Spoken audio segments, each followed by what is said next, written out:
My name is Irene Willett, and I'm 32 years old.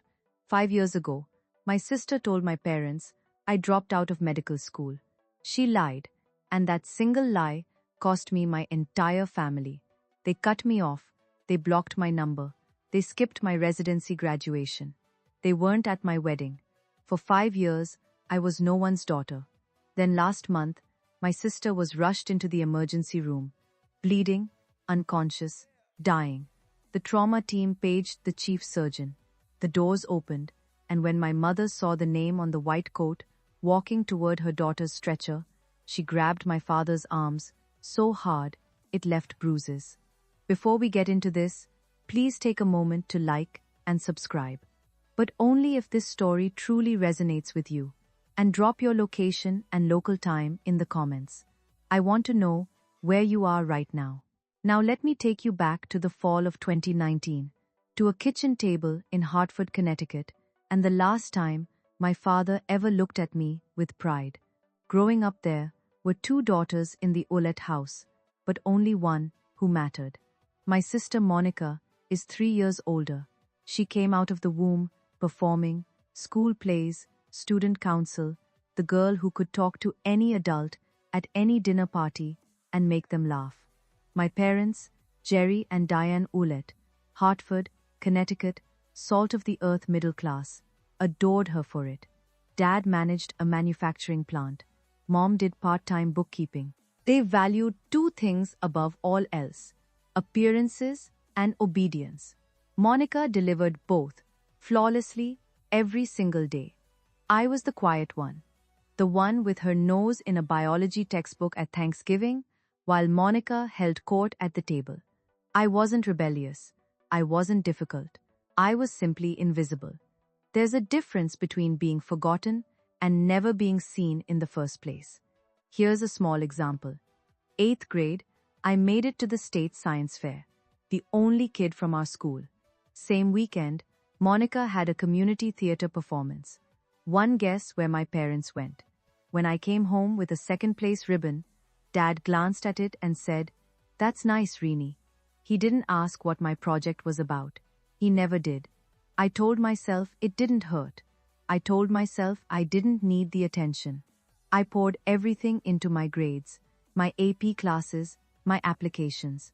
I figured if I couldn't be the daughter they noticed, I'd be the daughter they couldn't ignore. And for one brief, shining moment, I was. The day I got accepted into Oregon Health and Science University's medical program, 3,000 miles from Hartford, something shifted.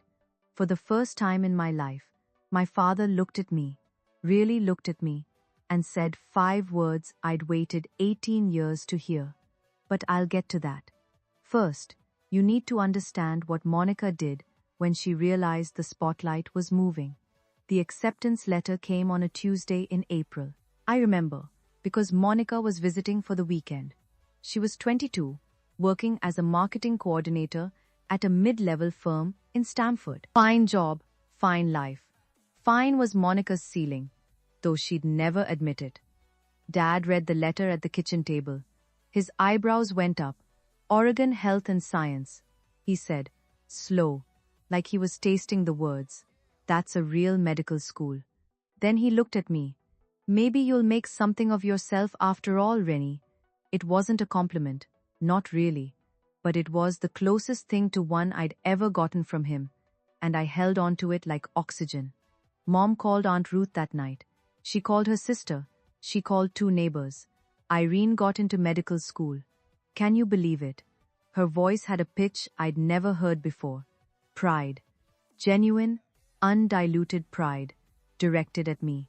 At dinner, I glanced across the table at Monica. She was smiling, but it was the kind of smile that stops at the mouth. Her eyes were doing something else entirely, calculating, measuring, recalibrating. I know that now. At the time, I just thought she was tired from the drive. That week, Monica started calling me more. 2-3 times a week. How's packing going? Who's your roommate? What's Portland like? She asked about my schedule, my classmates, my professors. She remembered every name I mentioned. I thought my sister was finally seeing me. I thought maybe my getting into med school had unlocked something between us. Respect, connection, whatever it is that normal sisters have. I was feeding her ammunition. Every detail, every name, every vulnerability, and I handed it all over with a grateful smile. Third year of medical school. That's when everything cracked open. My roommate, my best friend, was a woman named Sarah Mitchell. She'd grown up in foster care, no family to speak of, and she was the single reason I survived first year. When I called home once, during a brutal anatomy exam week, and Mom said, "Can't talk, Reenie, Monica's having a rough day at work." It was Sarah who sat on our apartment floor with me and said, "Their loss? Now get up, we have cadavers to memorize." Sarah was diagnosed with stage 4 pancreatic cancer in August of my third year. No family, no support system, just me. I went to the dean's office the next morning, explained the situation. He approved a formal leave of absence, 1 semester, caregiver status, paperwork filed, spot held. I would come back in January. It was all documented, all legitimate. I moved into the spare bedroom at Sarah's apartment, drove her to chemo, held her hand in the oncology ward at 3 in the morning when the pain got so bad she couldn't breathe. I called Monica to tell her. I don't know why. Maybe I still believed she was the sister she'd been pretending to be. I told her about Sarah, about the leave, about the plan to return in the spring. Monica's voice was syrup. "Oh my God, Reenie, I'm so sorry. Take all the time you need. I won't say a word to Mom and Dad. I know they'd just worry." 3 days later, she called our parents. I don't know the exact words she used that night. I wouldn't learn the full scope of her lie until 5 years later, when it unraveled in the one place none of us expected. But the damage was instant. The call came at 11 at night. I was sitting in a plastic chair next to Sarah's hospital bed. She'd had a bad reaction to the latest round of chemo, and they'd admitted her overnight. My phone lit up. "Dad, your sister told us everything." His voice was flat, arctic, the dropping out, the boyfriend, all of it. "Dad, that's not don't." Monica showed us the messages. She showed us proof. I pressed my hand against the wall to steady myself. What messages? What proof? "Dad, I'm sitting in a hospital right now. I'm taking care of my friend." Monica said you'd say exactly that. A pause. She said you'd have a story ready. My mother got on the line. Her voice was shaking. "How could you lie to us for a whole year, Irene?" "Mom, please, listen to me. I filed a leave of absence. I can show you the paperwork. I can give you the dean's number." "Enough. Dad again. Don't call this house until you're ready to tell the truth. You've embarrassed this family enough." The line went dead. I sat on that hospital floor for 20 minutes. Sarah's IV beeped on the other side of the curtain. My phone screen still showed the call duration. 4 minutes and 12 seconds. That's how long it took my parents to erase me. 20 minutes later, a text from Monica. "I'm sorry, Reenie. I had to tell them. I couldn't keep your secret anymore." She wasn't sorry. She'd just executed the most precise strike of her life, and she'd done it with a broken heart emoji as a signature. I was 3,000 miles from Hartford, I had $46 in my checking account, and I had just become no one's daughter. I tried. I need you to know that. I tried everything I could from 3,000 miles away, with no money and a dying friend in the next room. Over the next 5 days, I called my parents 14 times. The first 3 went to voicemail. By the 4th, Dad's number was blocked. Mom blocked me 2 days later. I sent 2 emails, one short, one long. The long one had my leave of absence paperwork attached as a PDF. I included the dean's direct phone number. I included Sarah's oncologist's name. I gave them every piece of evidence a reasonable person would need. Neither email got a response. I wrote a handwritten letter, mailed it priority from Portland. 5 days later, it came back. Returned to sender, unopened. I recognized my mother's handwriting on the envelope. I called Aunt Ruth, Dad's younger sister, the only person in our family who'd ever treated me like I mattered equally. Ruth called Dad that same evening. I know because she called me back 40 minutes later, voice heavy. He told me to stay out of it, sweetheart. He said you've made your bed. Ruth tried to tell him about the leave of absence. Dad hung up on her. 5 days, 14 calls, 2 emails, 1 letter, 1 intermediary, all of it. Every single attempt, rejected, blocked, or returned. And here's what sealed it. This wasn't new. This was the pattern of my entire life, compressed into its most brutal form. Every science fair, they skipped. Every recital, they forgot. Every time, Monica's version of events was accepted without question, while mine was dismissed. This was just the final, loudest iteration. On the 6th day, I stopped calling. Not because I gave up, because I realized they had chosen a long time ago. Monica just gave them permission to stop pretending. Sarah died on a Sunday morning in December. Quiet. Just the beep of the monitor going flat and the pale winter light through the hospice window. I was the only one in the room. No one from my family called. No one knew. The one person I'd told, Monica, was too busy tending to the lie she'd planted to care that the reason for my leave of absence had just stopped breathing. I organized a small funeral. 6 people came. Sarah's former foster sister drove up from Eugene, a couple of classmates, a nurse from the oncology ward who'd grown fond of her. I stood at the front of a chapel that could hold 60 and read a eulogy to rows of empty pews. I didn't cry, not because I wasn't broken, because I'd been crying for 3 months straight and there was nothing left. That night, I sat alone in Sarah's apartment, our apartment. Her coffee mug was still on the counter, her jacket still hung by the door. I opened my laptop and stared at the application to re-enroll for the spring semester. Then, I found it. Tucked inside Sarah's copy of Grey's Anatomy, our running joke, she'd bookmarked the chapter on the pancreas with a yellow sticky note that said, "Rude," was a card. Her handwriting, shaky but deliberate. "Finish what you started, Irene. Become the doctor I know you are. And don't you dare let anyone, especially your own blood, tell you who you are."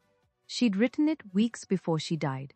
She knew she wouldn't be there when I needed the push. I closed the laptop, opened it again, filled out the re-enrollment form. 2 options: crumble or climb. I chose to climb, not for my parents, not for revenge, for Sarah, and for the version of myself she believed in. I went back in January. No family support, no safety net. I picked up extra student loans, took a part-time research assistant position, and ate hospital cafeteria leftovers more times than I'll ever admit. Medical school doesn't care about your personal life. Anatomy exams don't pause because your family disowned you. 12-hour clinical rotations don't get shorter because you cried in the supply closet at 2 in the morning. So I stopped crying and started working. I worked like my life depended on it, because in a way, it did. I graduated on time. No one from Hartford came. I matched into a surgical residency at Mercycrest Medical Center back on the East Coast, a Level 1 trauma center, one of the busiest in Connecticut. That's where I met Dr. Margaret Thornton, Maggie. 58 years old, Chief of Surgery Emeritus, built like a steel cable wrapped in a lab coat. She became the mentor I desperately needed and the mother figure I'd lost. 3rd year of residency, I met Nathan Caldwell. He was a civil rights attorney doing pro bono work at a community clinic near the hospital. Calm eyes, dry humor. The first person I told the full story to, who didn't flinch, didn't pity me, didn't try to fix it. He just listened. Then he said, "You deserve better." 4 words. That was enough. We got married on a Saturday afternoon in Maggie's backyard. 30 guests. Nathan's father walked me down the aisle. I'd sent an invitation to Hartford. It came back the way my letter had, unopened. Aunt Ruth was there though. She cried enough for two parents. After the ceremony, Maggie handed me a sealed envelope. A nomination, she said. Don't open it yet. You're not ready. I tucked it in my desk drawer without asking questions. 5 years passed. I became someone they wouldn't recognize. Now, I need to pause here for a second. If you've ever been in a situation where your family refused to hear your side, where the truth didn't matter because someone else's lie was louder, drop a fire in the comments. And if you think my parents are going to regret this, type karma. Let's keep going, because what happened next, even I didn't see it coming. January, present day. I'm 32 years old.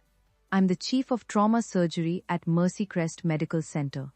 I have a house in the suburbs with a porch that gets good morning light, a husband who makes me laugh every day, and a golden retriever named Hippocrates, Hippo for short, who has never once judged me for eating cereal at midnight. It's a good life, a real one, built brick by brick with my own hands. But there's a specific kind of ache that never fully fades. It lives in the hollow space between your ribs, right where a family is supposed to be. I don't wake up crying anymore. I don't check my phone hoping for a Hartford area code. But every Thanksgiving, there's a moment, just a flash, where I set the table and count the plates and feel the absence like a phantom limb. Aunt Ruth still calls every Sunday. She's my thread back to that world. I never ask about them, but I always listen when she volunteers information. Mom and Dad are healthy. Monica got divorced 2 years ago. She's selling medical devices now. The irony is not lost on me. Last week, Ruth called with something different in her voice. Cautious. Irene, there's something I need to tell you about Monica. Something concerning. Before she could finish, my hospital pager went off. Trauma activation. I told Ruth I'd call her back. I never got the chance, because what Ruth was trying to tell me was already on its way.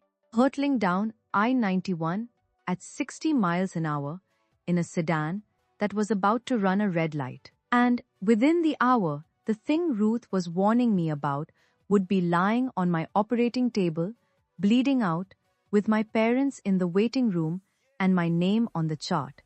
I just didn't know it yet. Let me back up. Because what Monica did wasn't a single lie. It was a campaign. Ruth had been feeding me pieces over the years, reluctantly, carefully, like she was diffusing a bomb, one wire at a time. And the picture she painted was worse than I'd imagined. For 5 years, Monica maintained the narrative. At every Thanksgiving, every Christmas, every family gathering, she performed the role of the grieving older sister. We don't really talk about Irene, she'd tell cousins. It's too painful for Mom and Dad. She'd shake her head, lower her voice, let the silence do the work. But she didn't stop at silence. She added details. She told our grandmother that I was homeless. She told Uncle Pete's wife that she'd heard from mutual friends I was in and out of rehab. She told our mother, on Christmas Eve, 2 years ago, that she had tried to reach out to me, and I had refused, that I was the one who cut them off. She flipped the entire story. She said at Thanksgiving, Ruth told me once, voice tight with fury, I've begged Irene to come home. She won't even answer my calls. I think she hates us. Meanwhile, I was 3 floors deep in an operating room, saving a teenager's life. The genius of it, and I use that word with disgust, was that Monica didn't need my parents to forget me. She needed them to believe I had abandoned them. That way, their grief became proof, their silence became justified. And she remained exactly what she'd always been, the loyal daughter, the only one who stayed. She wasn't protecting them, she was protecting her position. And there was one more thing Ruth told me, something I didn't learn until much later, that made the whole picture even darker. But I'll get to that. Nathan told me this over coffee one morning, 6 months ago.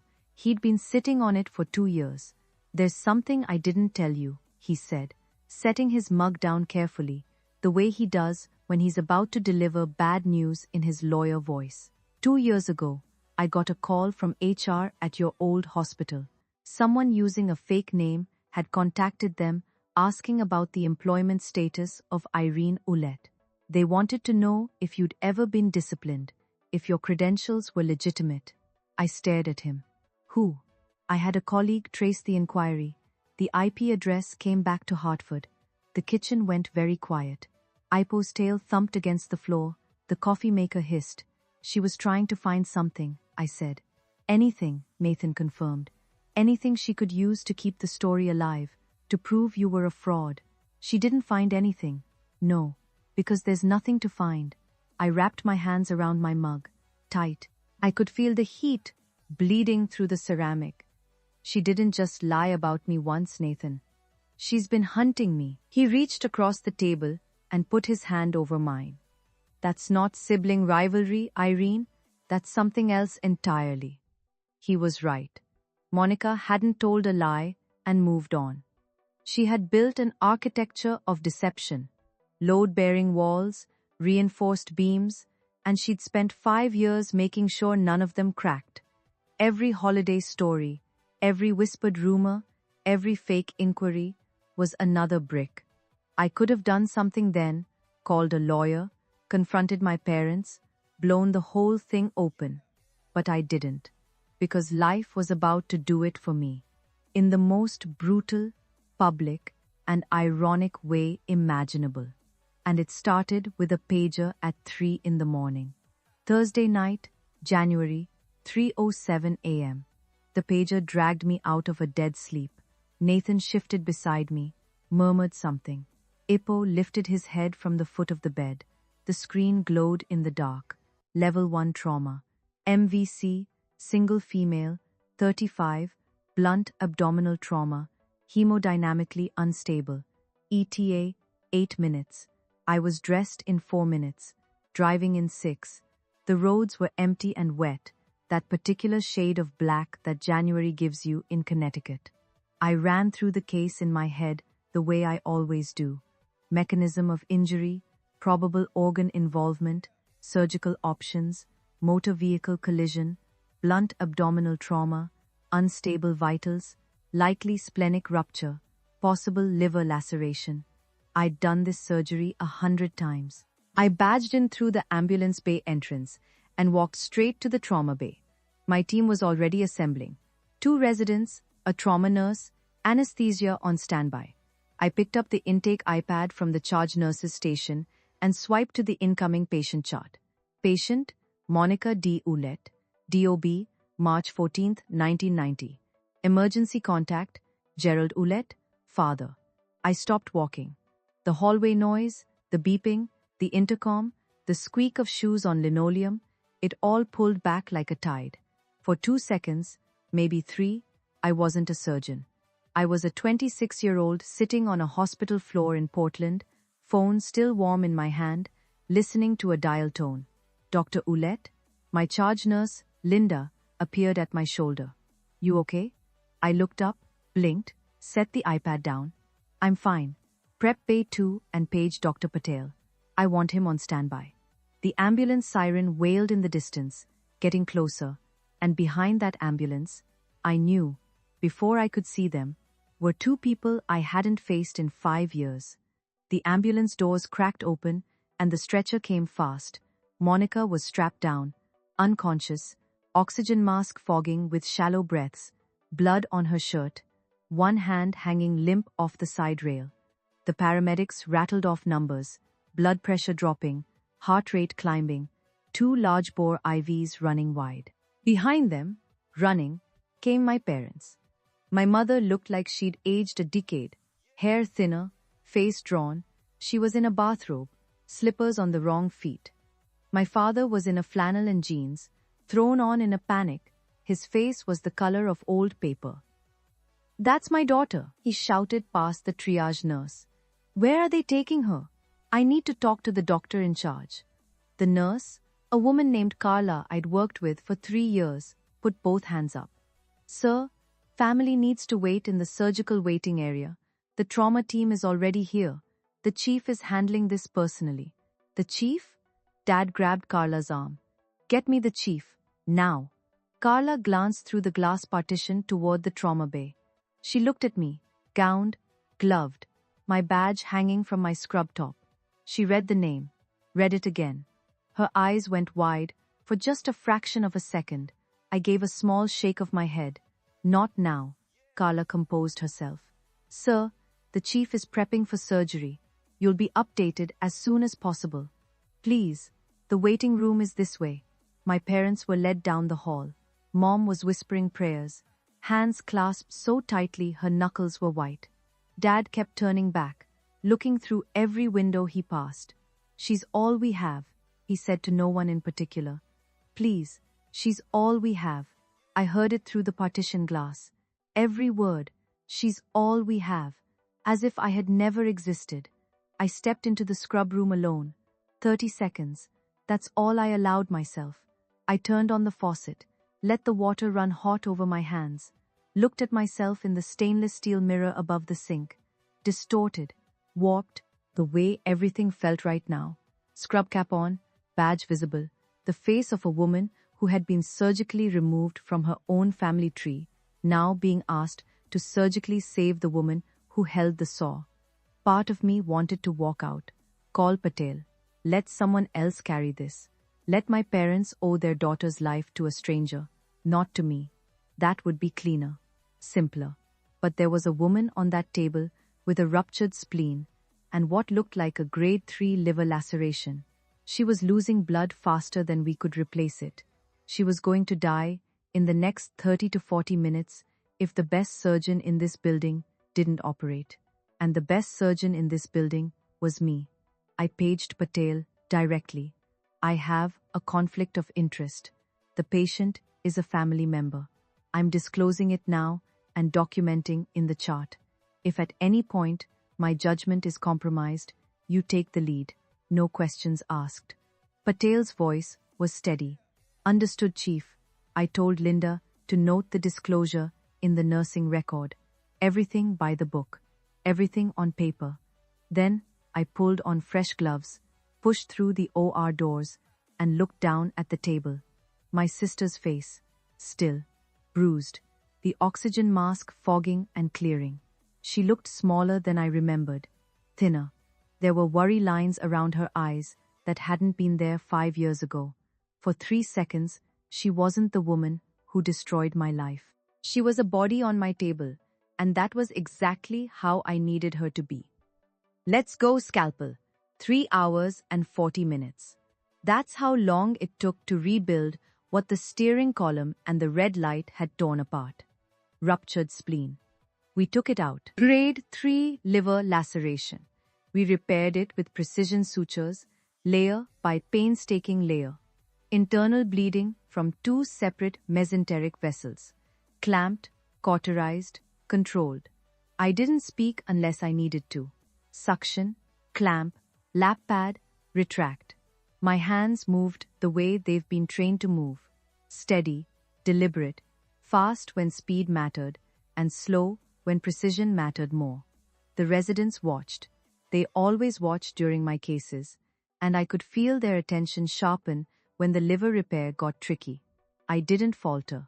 I couldn't afford to. At 6:48 a.m., I placed the final closing stitch. Monica's vitals were stable. BP normalized. Output clear. She was alive. Dr. Patel, who'd been standing silently in the corner the entire time, pulled his mask down. Irene, he said quietly. That was flawless.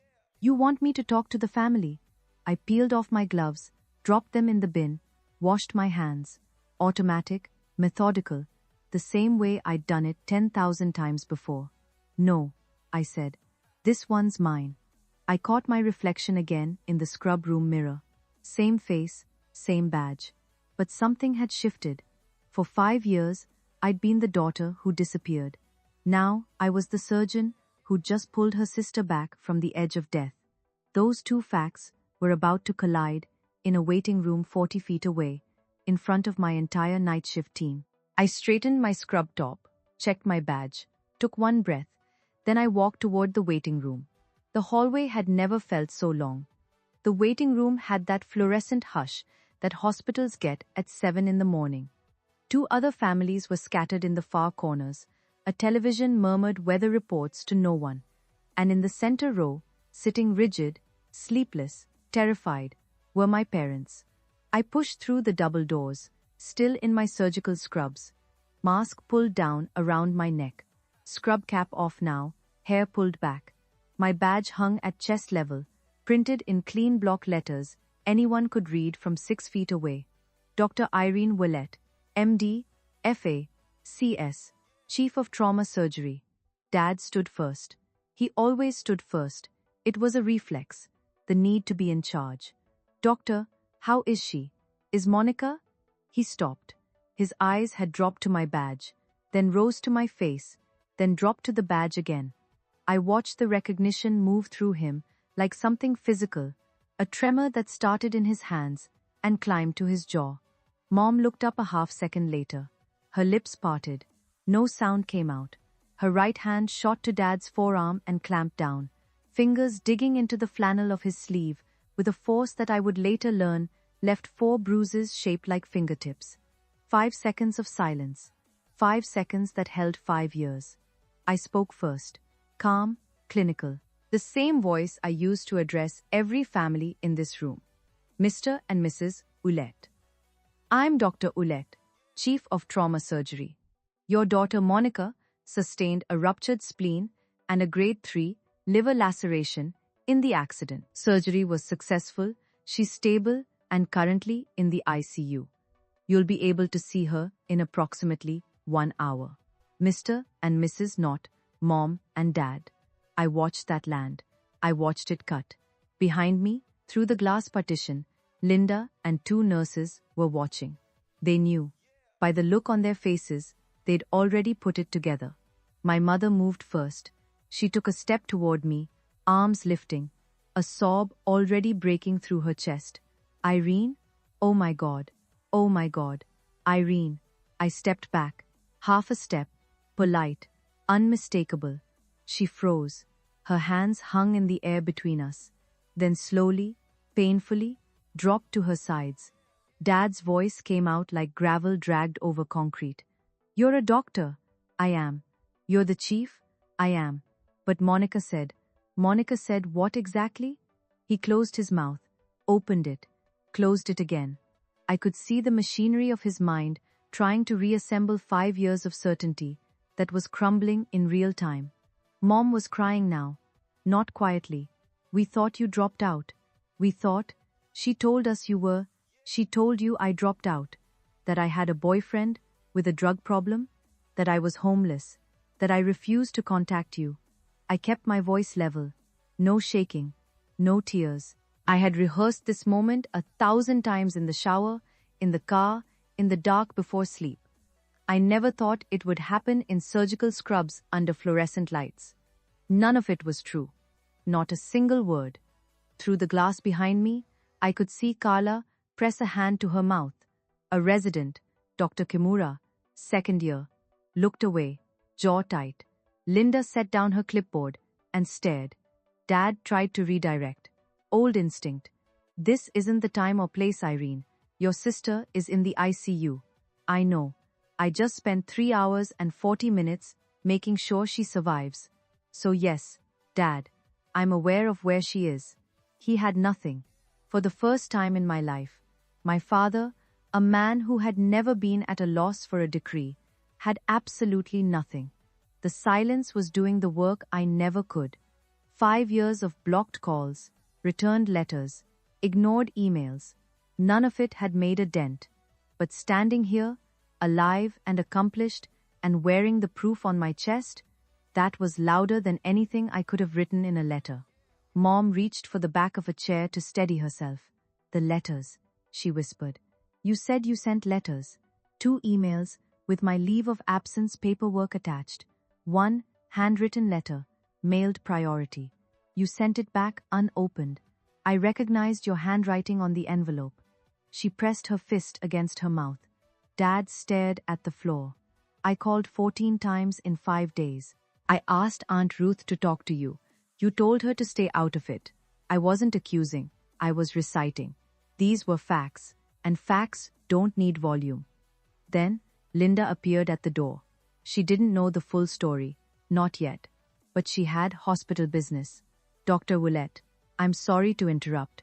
The board chair saw the overnight trauma log. He asked me to pass along. The Physician of the Year Selection Committee sends their congratulations on tonight's surgical outcome. Linda said it the way she'd say anything routine. She had no idea she'd just detonated a second bomb. Mom looked at me, eyes swollen, mascara gone, bathrobe still on. Physician of the Year? It's an internal recognition. It's nothing. I turned to Linda. Thank you. I need to check post-op vitals. Excuse me. I walked toward the ICU corridor. Measured steps. Spine straight. I didn't look back, but I heard my mother's voice behind me, small and ruined. Jerry, what have we done? And I heard something I'd never heard before. My father, saying nothing, because silence, for the first time, was the only honest thing he had left. 4 hours later, ICU, room 6. Monitor beeping in rhythm. Morning light angling through the blinds. I walked in for the standard post-op assessment. Vitals, drainage output, wound check, routine. Except nothing about this was routine. Monica's eyes were open, glassy, unfocused from the anesthesia, but open. She blinked at the ceiling, blinked at the IV pole. Then her gaze tracked sideways to me. She squinted. Read my badge. Read it again. The color drained from her face in a way I've seen before, but only in patients who've just been told their prognosis is bad. Irene. Her voice was sandpaper. Good morning, Monica. I'm your attending surgeon. You sustained a ruptured spleen and a grade 3 liver laceration from the accident. Surgery went well. You're going to make a full recovery. You're a doctor, not a question, a reckoning. I'm the chief of this department, have been for 2 years. I watched it happen. The same spectrum Dad had gone through, but slower, because Monica was processing it through a morphine drip, and what I suspect was dawning terror. Confusion first, then disbelief, then fear. And then, there it was. The expression I'd seen my whole life, the quick flicker behind the eyes. Calculation. Even now, lying in a hospital bed, with my sutures holding her liver together, Monica was trying to figure out how to spin this. Irene, listen. I can explain. You don't need to explain anything to me. I nodded toward the glass door, where 2 figures stood in the hallway, watching. Faces wrecked, eyes red. You need to explain it to them. I updated her chart, checked the drain, left without another word. I didn't stay to hear what happened next, but the entire ICU floor heard it. Monica's room wasn't soundproof, and neither was the truth. Okay, I have to stop here for a second. What do you think Monica told my parents when they walked into that ICU room? Option A, she finally tells the truth. Option B, she doubles down on the lie. Option C, she plays the victim. Again. Drop your answer in the comments. And if you haven't subscribed yet, now is the time. Because the next part of this story is where everything comes crashing down. I learned what happened from Linda, who heard it from the ICU nurse, who heard it through the glass. If you guessed option C, congratulations. You know my sister. The moment my parents walked in, Monica started crying. Big heaving sobs that pulled at her stitches and made the heart monitor spike. Mom, Dad, you have to believe me. I never meant for it to go this far. I was scared for her. Dad stood at the foot of the bed. His voice was barely controlled. Monica, Irene is a surgeon. She's the chief of trauma surgery at this hospital. I didn't know that. She said she sent letters, emails. She called 14 times. She asked Ruth to intervene. Mom's voice was flat, hollow. Is that true? She's exaggerating. You know how Ruth tried to tell us. Dad again. And this time, his voice cracked. Not from sadness, but from the structural failure of everything he'd believed for 5 years. 2 years ago, Ruth called and said Irene was in residency. A surgeon. You told us Ruth was lying. that she was just trying to cause drama. Ruth doesn't know the whole story. What is the full story, Monica? Mom, screaming, in an ICU. The nurse at the station outside flinched. 2 rooms down, a patient's visitor looked up from their phone, and Monica, backed into a corner, IVs in both arms, my sutures in her abdomen, did what she always does. She pivoted from defense to offense. Fine, she's a doctor. Good for her. But she abandoned this family. She never called. Because we blocked her number, Monica. Dad's hand was on the bed rail, knuckles white. Because you told us to. The heart monitor beeped. The IV dripped. And Monica, for perhaps the first time in her adult life, had no script. Aunt Ruth walked into the ICU at 9:45 that morning. I'd called her from the scrub room after surgery, not to summon her as a weapon, but because Monica was her niece too, and Ruth deserved to know. But Ruth came prepared. 5 years of silence will do that to a woman with a filing system and a long memory. She didn't sit down, didn't hug anyone. She stood in the middle of that room and said, I've been waiting 5 years to have this conversation, and I'm not waiting 1 more minute. She pulled out her phone, opened a folder she'd labeled, I found out later, Irene. Proof. Inside, screenshots of every email I'd sent my parents in those first desperate days. The PDF of my leave of absence from OHSU, signed by the dean, stamped with the registrar's seal. My re-enrollment confirmation. A photo of my residency graduation, me in a cap, holding the diploma. Aunt Ruth next to me, the only family member in the frame. She held the phone out. Mom took it with trembling hands. And here, Ruth said, swiping to a text thread. This is from Monica, sent to me 4 years ago. She read it aloud. Don't tell Mom and Dad about Irene's residency. It'll just confuse them. They're finally at peace. The room went still. Monica stared at the ceiling. Her jaw was set, but the calculation was gone from her eyes. What replaced it was something I'd never seen there before. The look of someone who's run out of rooms to hide in. You told me to keep quiet for the family's sake, Ruth said, looking straight at Monica. But this family hasn't had peace. It's had a 5-year blackout. Ruth turned to my parents. And you too. You let this happen. Not because you didn't love Irene, but because loving Monica was easier. Nobody argued. There was nothing left to argue with. Mom sank into the chair beside Monica's bed, but she wasn't looking at Monica anymore. She was scrolling through Ruth's phone, reading my emails one by one. Her lips moved as she read. She stopped on the last one, the one I'd sent the night before my residency graduation. I know what it says. I've reread it 100 times in my own sent folder.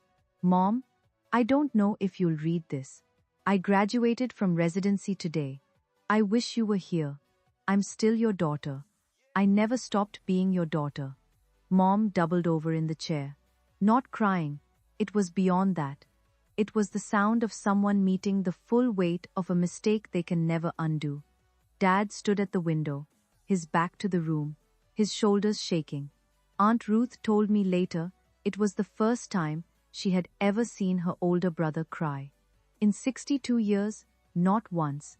Not at their mother's funeral. Not when his business nearly went under. Not ever. He cried now, silently, facing the parking lot, while the monitor beeped behind him. Monica lay in the bed. She'd stopped talking. The ivy dripped. Her eyes were fixed on a point on the ceiling. There was nothing left to perform. No audience that would believe her. The persona she'd worn for 35 years was lying in pieces on the linoleum, and no amount of charm or tears or clever reframing was going to put it back together. You missed her wedding, Jerry. Ruth's voice was quiet now, spent. Nathan's father walked her down the aisle. Do you understand what that means? Dad didn't turn from the window, but he spoke. 4 words. Low. Cracked down the center. What have we done? Not a question. He wasn't asking.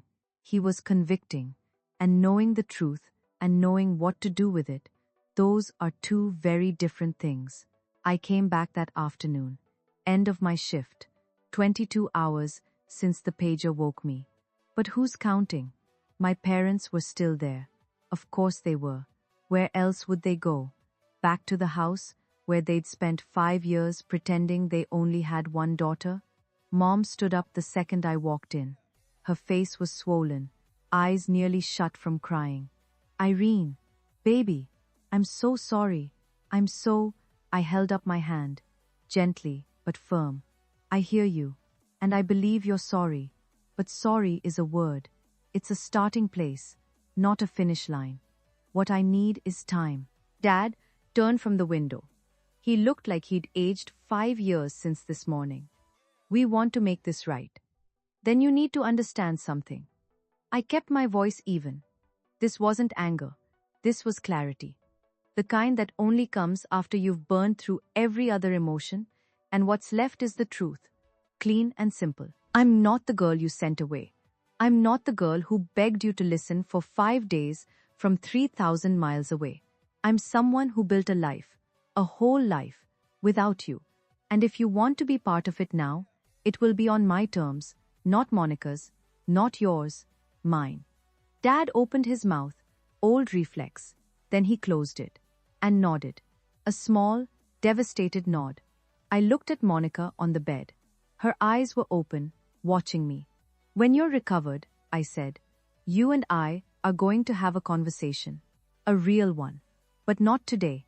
Today, you're my patient. I don't mix the two. I left. Spine straight, steps measured. I didn't turn around. I'm not closing the door, but I'm the one who decides when it opens, how wide, and who walks through. 2 weeks later, Monica was discharged. Her incision was healing, the rest of her, not so much. I chose the location, a coffee shop in Middletown, halfway between her apartment and my house. Neutral ground. Nathan came but sat at a separate table near the window, pretending to read briefs. He wasn't pretending. Monica walked in looking like someone who'd been hollowed out. She'd lost weight. Surgery plus not eating will do that. And the confidence she usually wore like cologne was gone. For the first time in my memory, my older sister looked exactly her age. She sat down, wrapped her hands around a cup she didn't drink from, stared at the table. I didn't do preamble. I'm not going to yell at you. I'm not going to list every lie. You know what you did. What I want to know is why. Silence.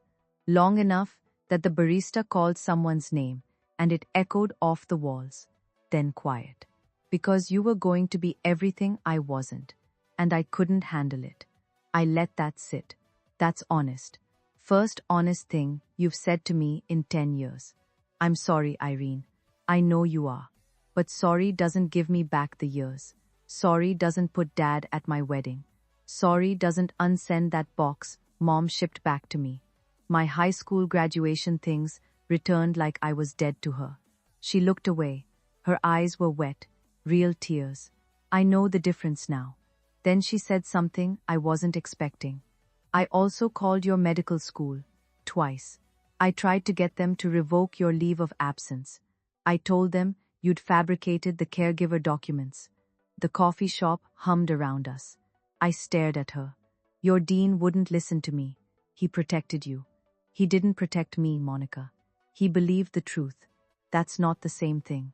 I leaned back in my chair, took a breath. This was the part I'd mapped out the night before, sitting on the kitchen floor with Hippo's head in my lap while Nathan reviewed it with me like a closing argument. I'm not cutting you out of my life, I said, but I'm setting conditions. Monica nodded, small, defeated. You will tell the truth, the full truth, to every family member you lied to, every aunt, every uncle, every cousin who spent 5 years thinking I was in rehab or living on the street. You will correct every single story. I will, and you'll do it in writing. An email to the family group, all 47 people. Ruth will confirm everyone receives it. Another nod. I met with my parents separately the following week. Nathan drove me. We sat at their kitchen table, the same table where Dad had read my acceptance letter all those years ago. The same table where Monica had smiled with just her mouth. "I'm open to rebuilding," I said. "But I need you to go to family counseling. Both of you. Not for me, for yourselves. You need to understand why you believed a lie about your own daughter and never once picked up the phone to check." Dad's jaw tightened. "We don't do that in this family." "That's exactly why we're here, Dad." Mom put her hand on his arm, gently. "Jerry, please." He looked at her, looked at me. Something behind his eyes cracked. Not open, not yet, but cracked. "Fine." I stood to leave, then turned back. "One more thing." Nathan's father walked me down the aisle. "That happened. We can't undo it. But if you want to know your future grandchildren, you start now. Not with grand gestures, with consistency. Apologies expire, boundaries don't. That's the difference between sentiment and structure."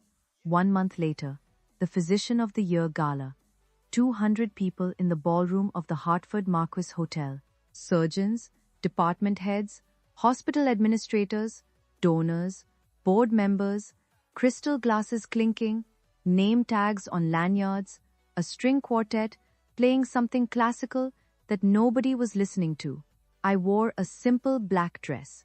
Nathan was at a front table, looking like he'd been born in a suit. Maggie Thornton sat beside him, arms crossed, the faintest smile on her face, the one she reserves for moments she's been engineering for years. The MC stepped to the podium. This year's Physician of the Year, a surgeon whose clinical excellence, composure under pressure, and commitment to her patients have set a new standard for this institution. Dr. Irene Ouellette, Chief of Trauma Surgery. Applause, standing ovation from the surgical staff who'd seen me work. I walked to the stage, spotlight warm, podium solid under my hands. I kept it short. 5 years ago, I almost quit. Not because I couldn't do the work, but because I lost the people I thought I needed to keep going. What I learned is that the people you need aren't always the ones you're born to. Sometimes they're the ones who choose you. I looked at Maggie, at Nathan, at my team in the 3rd row, then I looked at the back of the ballroom, last row. 2 seats Ruth had quietly arranged. My parents, Mom in a navy dress she'd probably bought that week, Dad in a tie he clearly hated, both sitting with their hands in their laps, looking up at the stage with expressions I can only describe as grief and pride, waging war on the same face. "And sometimes," I said, "the ones you're born to find their way back, late, but here." Mom covered her mouth. Dad stood. Applause filled the rest. After the gala, Dad found Nathan near the coat check. He stood in front of my husband for a long moment. "I owe you an apology. I should have been the one." Nathan, gracious to his core, extended his hand. "With all due respect, sir, you should have been a lot of things. But we're here now." They shook hands. Dad's eyes were red. He didn't let go right away. Monica sent the email on a Wednesday night. Ruth confirmed delivery to all 47 addresses. I didn't read it until the next morning. Nathan brought me coffee and set the laptop on the kitchen table. Without a word, he knows when to give me space. It was 3 paragraphs. No excuses, no flowery language, just the facts laid bare. She had lied about my leaving medical school. She had fabricated evidence. She had maintained the deception for 5 years. She had deliberately prevented our parents from learning the truth. She ended with, "Irene never abandoned this family. I made sure they believed she did. That is entirely on me." The responses came in waves. Uncle Pete's wife called Ruth in tears. She'd repeated Monica's rehab story at a book club 2 years ago. Cousin David in Vermont sent Monica a one-line reply, "I don't know who you are anymore." Our grandmother, Nana June, 89, the matriarch who'd stopped asking about me at Thanksgiving because Monica told her it was too painful, called me directly. I'm 89 years old, she said, her voice paper-thin but furious. And I have never been lied to so thoroughly by my own blood. Irene, forgive an old woman for not seeing it. There's nothing to forgive, Nana. You were lied to. We all were. Nobody organized a boycott of Monica. Nobody sent group texts declaring her dead to them. But the trust she'd stockpiled, the currency she'd been spending for 35 years, was gone. You could feel it in the silence after her email, in the replies that didn't come, in the invitations that quietly stopped arriving. No one punished Monica. They just stopped believing her. And for someone who'd built her entire identity on being believed, that was punishment enough. My parents started counseling in February. A therapist in West Hartford named Dr. Renner. Calm, direct, the kind of woman who doesn't let you dodge a question. Mom took to it immediately. She'd been carrying the weight of her passivity like a stone in her coat pocket. And the first time Dr. Renner named it, enabling through silence, Mom broke down in the office and didn't stop crying for 40 minutes. That's what Ruth told me. I wasn't there. It wasn't my session to witness. Dad struggled. He went. He sat in the chair. He answered questions in as few words as possible. Dr. Renner told him. Ruth relayed that his need to be right, his refusal to revisit a decision once it was made, had been the load-bearing wall of this entire disaster. Monica provided the lie, but Dad's pride cemented it into place. He didn't argue with her. That might have been the first sign of change. 3 weeks into counseling, Mom mailed me a letter, handwritten. The irony wasn't lost on either of us. I failed you, she wrote. Not just when I believed Monica, but every time I chose peace over fairness. Every time I let your father's temper decide what was true. Every time I saw you standing in the doorway, quiet and waiting, and told myself you were fine, because it was easier than admitting I wasn't brave enough to fight for you. I read it at the kitchen table. Eppo was asleep on my feet. Nathan was in the next room, pretending not to listen. I didn't cry, but I held that letter for a long time. Then I opened the drawer where I keep things that matter. Sarah's card, my returned letters, the wedding invitation that came back unopened, and I placed it inside. Same drawer, different side. Progress isn't always dramatic. Sometimes it's just rearranging what you carry. Monica started therapy too, her own, separate from the family sessions. I know this because Ruth told me, and because Monica mentioned it, briefly, awkwardly, the second time we met for coffee. We've had 3 of these meetings now. Each one's short, each one's stiff, each one's slightly more honest than the last. The first time, she stared at her hands and said nothing useful. The second time, she told me about the therapy. The third time, she said something that actually landed. I don't expect you to forgive me. I don't even know if I deserve it. But I want you to know, I'm trying not to be that person anymore. I took a sip of my coffee, set it down. Then show me. Words are cheap in this family. They always have been. Show me with time. She nodded. Didn't push, didn't perform. That was new. Do I believe her? Honestly? I don't know. I've spent a lifetime reading Monica's performances, and I'm still not sure where her acting ends and her actual self begins. Maybe she's not sure either. Maybe that's what the therapy is for. But I believe in the possibility of change. That's all I can offer right now.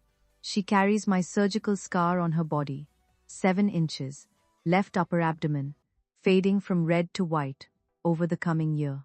Every time she gets dressed, every time she catches her reflection, she'll see the mark left by the sister she tried to erase. The sister who, when it mattered most, held a scalpel with steady hands and chose the oath over the anger. I carry her damage in my memory. 5 years of silence, lodged somewhere between my ribs. We're even. In the strangest, most painful way, 2 sisters can be even. And maybe, with enough time, enough real, unglamorous, consistent time, we'll find our way to something that isn't even. Something better. Something new. I'm sitting in my office at Mercy Crest. It's late. The hallway outside is quiet. That particular stillness hospitals have after the last visitors leave and before the night shift energy kicks in. My nameplate is on the door. My diplomas are on the wall. Not because I need to see them, but because the residents do. On my desk, a framed wedding photo.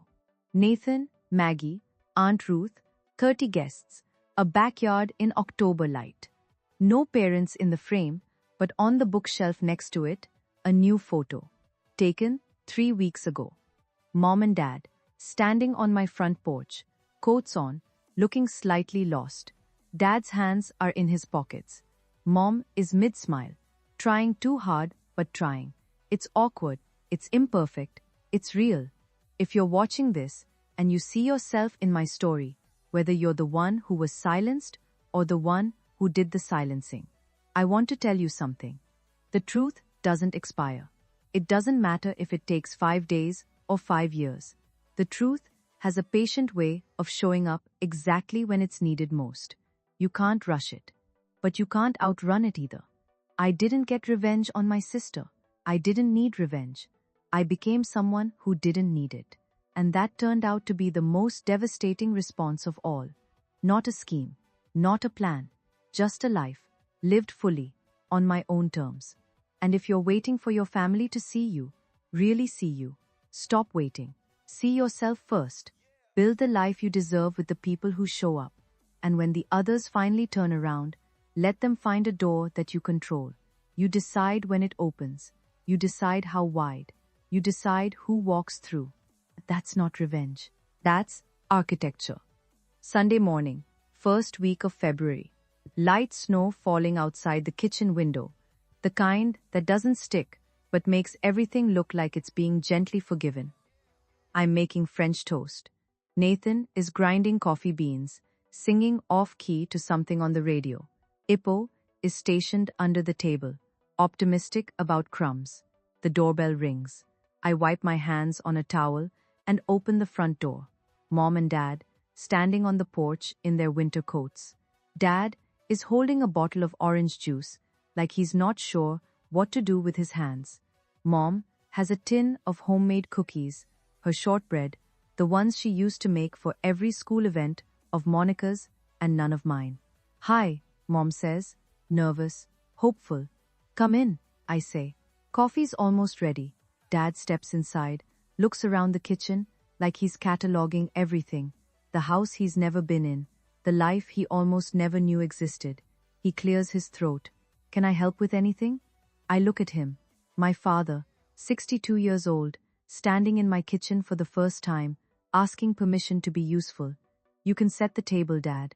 He nods, goes to the cabinet I point to, takes out plates, counts them, looks at me. 4. He sets them down, one by one, carefully, like they might break if he's not gentle. Nathan hands him coffee. Mom hugs me at the stove. Not a dramatic movie hug, just a quiet one. Arms around me, forehead against my shoulder. No words, holding on. Ippo thumps his tail. Snow falls outside. The French toast sizzles. It's not perfect. It's not the childhood I deserved or the reconciliation movies promise, but it's real. And real is more than I had for a very long time. My name is Dr. Irene Wallet. I'm 32 years old, and I am finally, slowly, carefully, letting myself be someone's daughter again. 4 plates. It's a start. If this story resonated with you, if it made you think about your own family, your own boundaries, or someone you've lost and found, leave me a comment. Tell me, what would you have done? Would you have opened that door? And if you want more stories like this, check the description for one I think you'll love just as much. Thank you for being here. I'll see you next time.